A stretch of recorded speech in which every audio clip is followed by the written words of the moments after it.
Just a few hours before the airstrike, there were few indications that the United States would decide to carry out such an operation. The strike, carried out as part of Operation Midnight Hammer, came as a surprise to many observers and was intended to show that Washington was ready to use force quickly. From the outset, the US authorities emphasized that the aim was to limit Iran's military capabilities and send a deterrent signal to its allies in the region. Since then, the situation has been developing not in analyses, but in successive concrete military and political moves. President Donald Trump emphasizes that diplomacy remains his preferred solution, while clearly drawing a line on Iran's nuclear program. My preference is to solve this problem through diplomacy.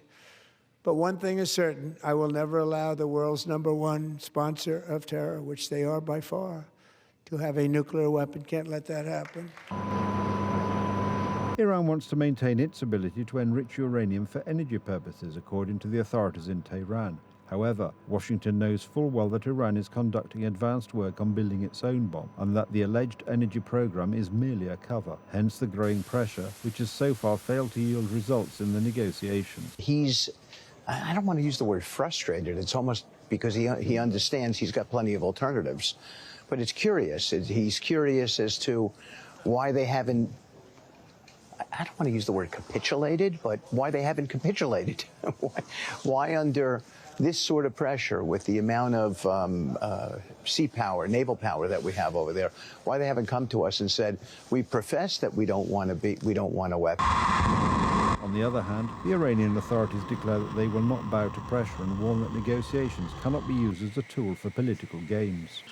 Regardless of these threats, Iran remains committed to defending its national interests and the rights of the Iranian people. If we find that the other side is using the negotiation process to mislead us, we will certainly take the appropriate position. The rhetoric on both sides shows how tense the situation remains. Although the American president's latest speech was more measured, experts emphasize that the risk of escalation is still real. The president was measured when it came to the conflict in Iran. He definitely didn't saber rattle. He didn't make threats. This is a different Donald Trump than we've seen on social media and from the statements from the White House. That probably gave the American people a little bit of a sigh of relief, but it doesn't absolve the fact that this is still a very hot situation. And the president has to convince people that this is in the nation's best interest.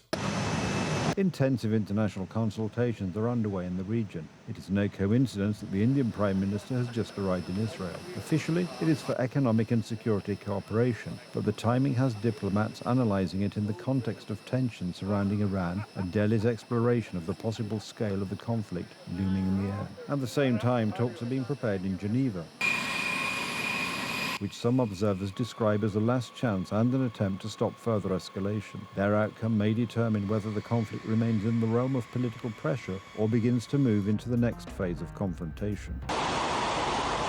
For decades, it had been the policy of the United States never to allow Iran to obtain a nuclear weapon. Many decades. Since they seized control of that proud nation 47 years ago, the regime and its murderous proxies have spread nothing but terrorism and death and hate. The American president also argued that despite earlier warnings, Iran is still trying to rebuild its military capabilities and continues to engage in activities that Washington considers a threat. And just over the last couple of months with the protests, they've killed at least, it looks like, 32,000 protests. 32,000 protesters in their own country. They shot them and hung them. We stopped them from hanging a lot of them with the threat of serious violence. But this is some terrible people. They've already developed missiles that can threaten Europe. The United States will not allow this, and if intelligence indicates a potential risk, they will strike preemptively. In recent days, Western media have also warned of a possible wave of retaliatory strikes around the world by terrorist groups supported by Iran. Tehran may take a step back and the Americans may accept a concession as a prelude to an agreement. For now, however, there are no signs of a breakthrough.